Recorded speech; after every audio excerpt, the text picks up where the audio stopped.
Nobody knows where it came from. Nobody knows what it wants.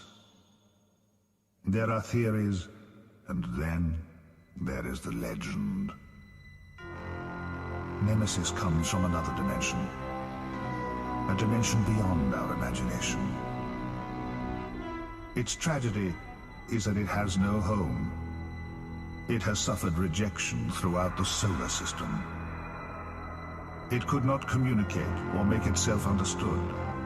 No civilization anywhere in any galaxy would come to terms with its awesome power, its brooding unpredictability, its mind.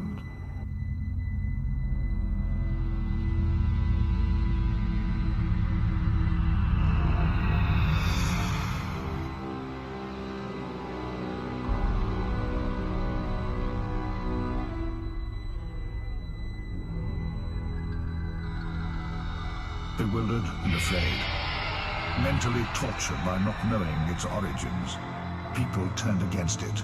They fought it. They used everything against it. But Nemesis has no fear. They were mere irritants to Nemesis, to be swatted away like flies. It left to seek sanctuary, but it searched in vain. Unwanted, it was jettisoned towards Earth 2 million years ago. It has remained here ever since, drawing its energy from the Earth's core. For centuries, people were drawn to the mysterious place where it was thought to lay buried. They paid homage to the power. They brought gifts. They gave their souls. Hello everyone, welcome back to Planet Coaster and welcome to the brand new Nemesis recreation. Of course, I did tease about it at the end of Wicker Man's trailer just about 2 months ago now. Oh god, it's been 2 months since Wicker Man, wow.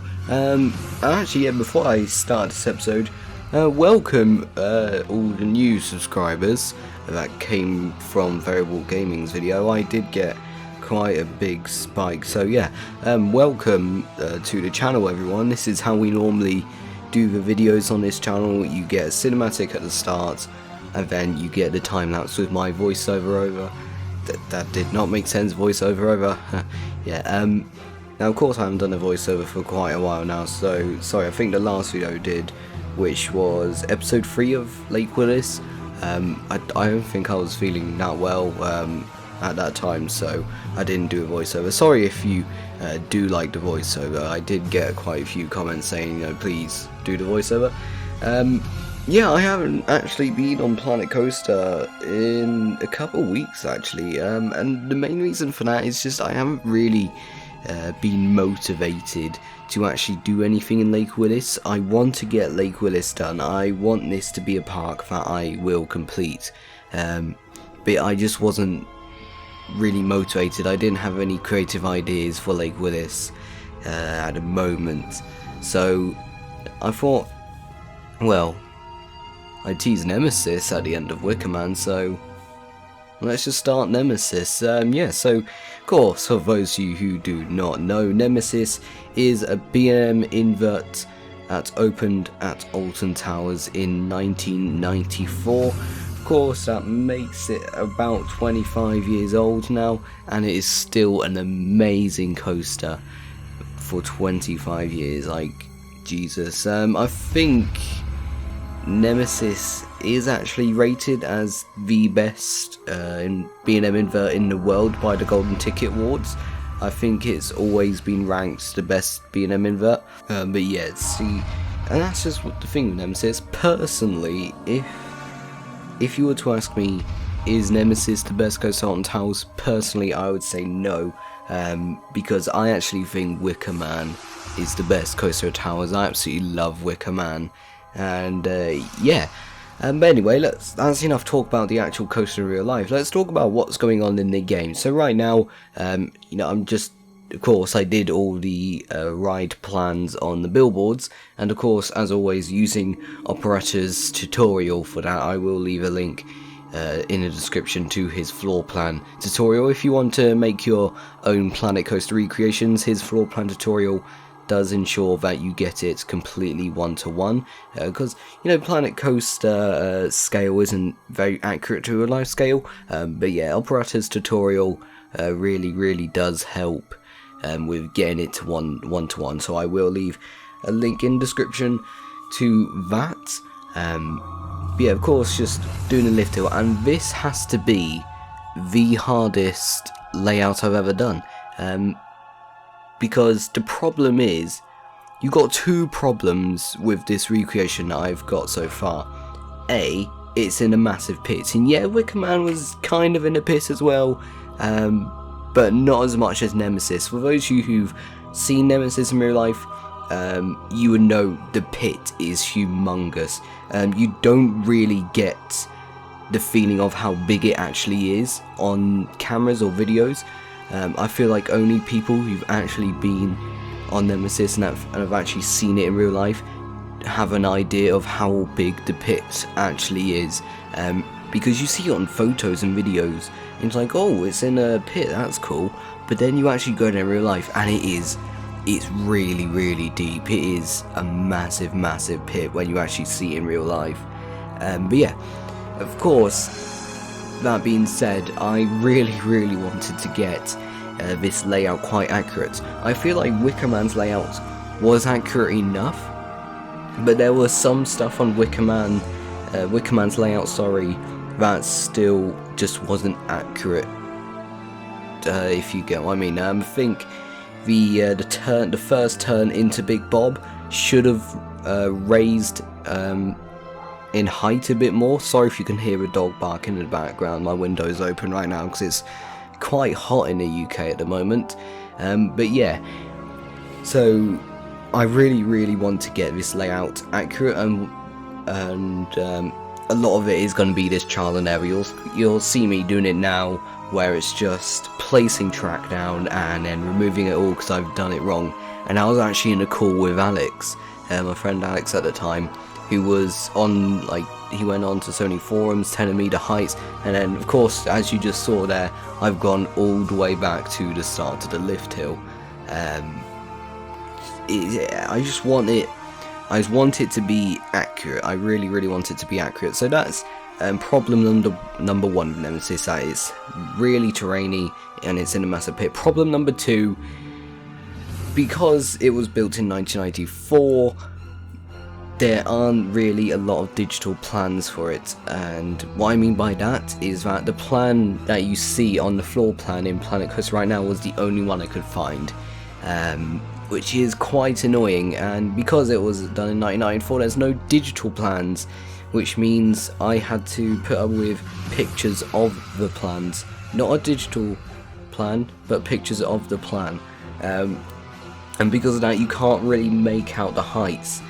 And there's also no side views of Nemesis.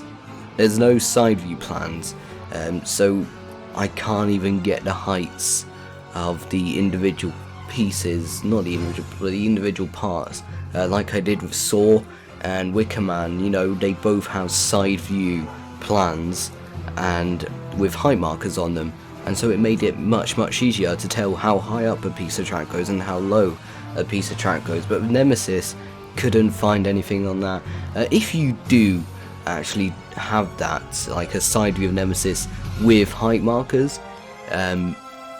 please send it to loakin29@gmail.com, because honestly I really need that. So of course, here we've done the drop. I think I was happy with that drop, and we're starting the corkscrew. And now I have put down the in-game corkscrew, but don't worry, of course I am not going to use the in-game corkscrew because it is horrible. I think the main reason why the in-game track elements are so rubbish is because you can't really change them a lot. They're not really versatile. Okay, that dog is actually getting quite loud. I don't know if you can hear it, but he's actually barking very loud. I guess he's probably barking at a squirrel in his garden. But yeah, the in-game elements are... they're just... you can't change them at all. And that corkscrew you see there, that's the smallest corkscrew you can get, and it's annoying because they've done it as all one piece, so even if you want to like change the shaping of it, you can't.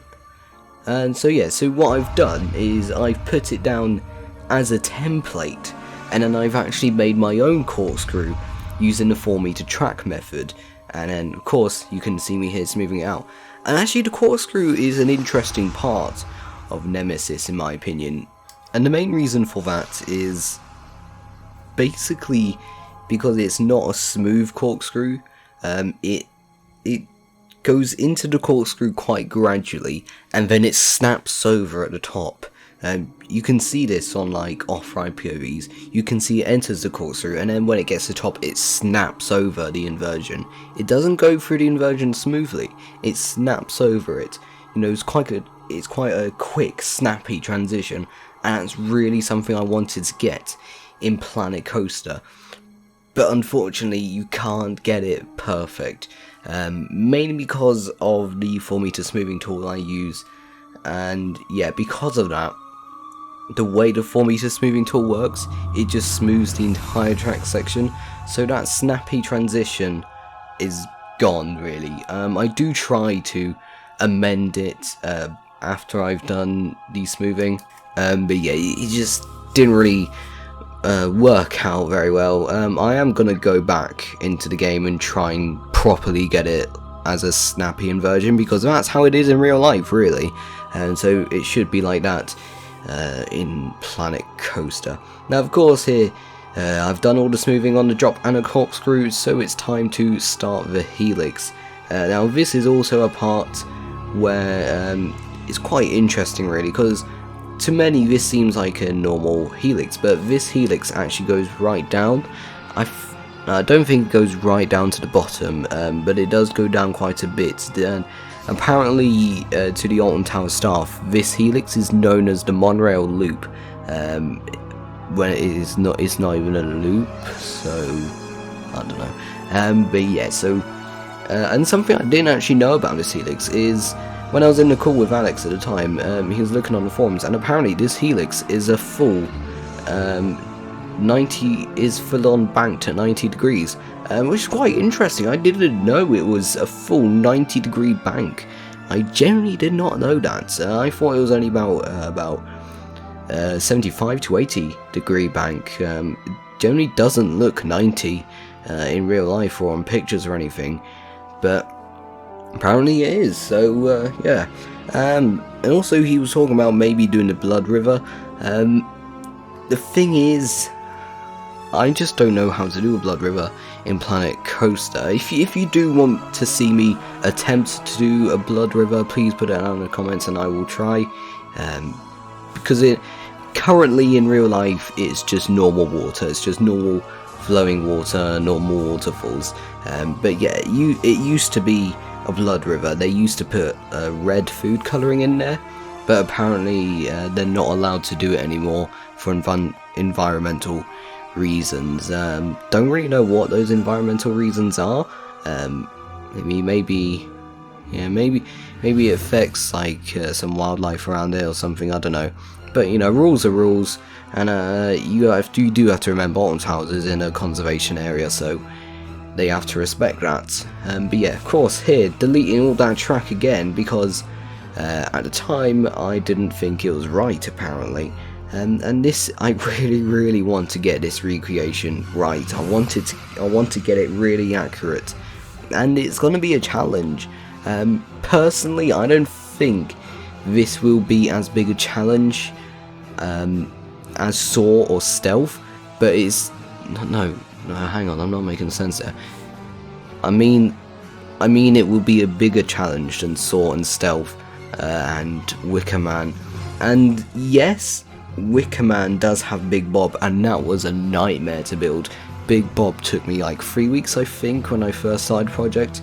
But the reason I'm saying that this, I think, will be a bigger challenge than Wicker Man and Saw and Stealth is because it's in a massive pit, and B, the outside of the station. Because of course, the outside of the station is like it's the Nemesis monster itself. It's the alien itself. So yeah, and I'm looking at it now. I'm looking at a picture of it now, and it's just, how am I gonna do that in Planet Coaster? And I feel like it's gonna be harder than Big Bob, because of the shaping of it. Really, yeah, it is literally just because of the shaping of it. Big Bob, he's quite a big structure, so you know, it's quite it's easier to do that in Planet Coaster because he's bigger, but of course with the station on Nemesis it's much smaller, so that's a lot more detail and a lot more shaping you have to get in a smaller space to work with, if you get what I mean.